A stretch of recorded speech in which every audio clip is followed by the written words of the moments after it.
Here on the campus of the University of Texas, Longhorns LTD has been connecting fans with football for years. Wes Laurel is one of those fans. My dad started bringing me when I was 7 or 8 years old, and we just came to games every year. A longtime Longhorn supporter, he's long dreamed of getting a piece of game-used equipment.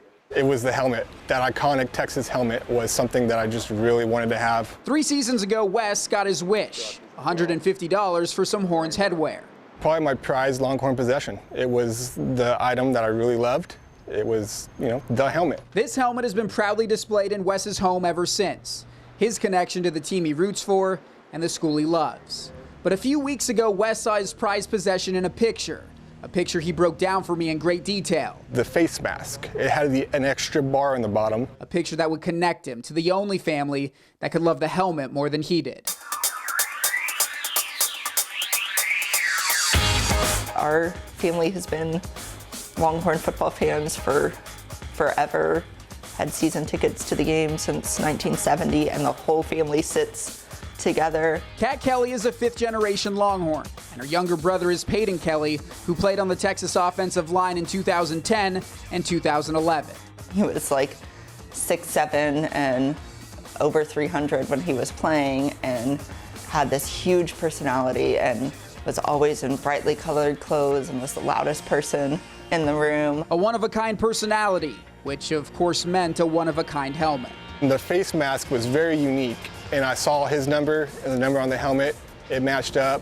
I knew back then that I had to find the family and see if they wanted it. I didn't realize that, that a piece of his uniform would be in a gift shop. I initially asked the equipment manager, I was like, well, does his family have another helmet? Or is this like a practice helmet?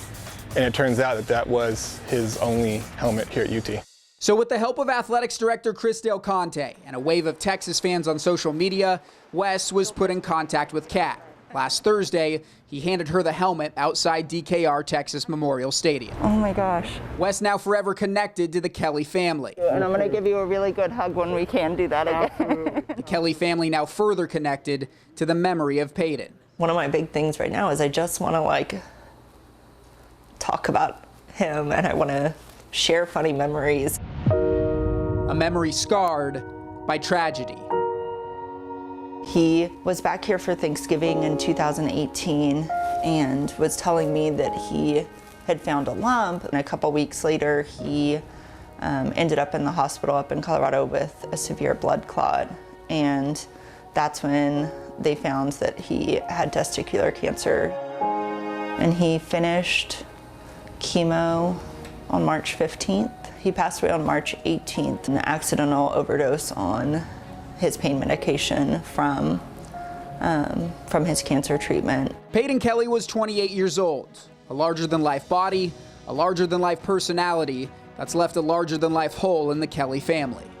When somebody first passes away, there's this huge wave of texts and cards and flowers, and everybody's really attentive and caring. And it's not that caring goes away, but it's been 1.5 years. Of course, it's not on everyone's mind anymore. It's on our minds all day, every day.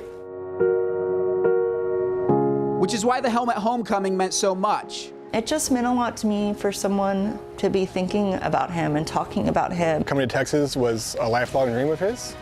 Getting here took a lot of hard work and effort. For Wes, a piece of Texas equipment. That is a culmination of his efforts, is that helmet. For the Kelley family, a piece of Paden. The fact that he wanted it to come back to my family is just, it's really special. In Austin, I'm Jake Garcia.